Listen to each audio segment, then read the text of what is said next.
Here we are, there is the Seadoo RS1, and just finished taking its partner apart and just wanted to record the pieces that come off in the order that they came off.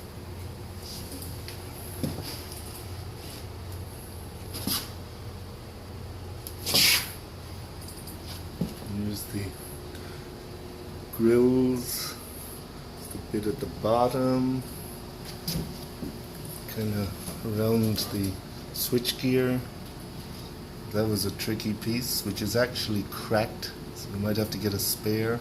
I didn't crack it, it was broken.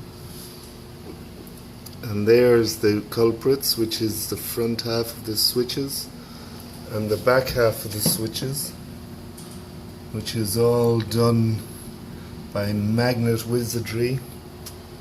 And that's all that's left. Voila! All you need is a Phillips screwdriver and patience. Over and out.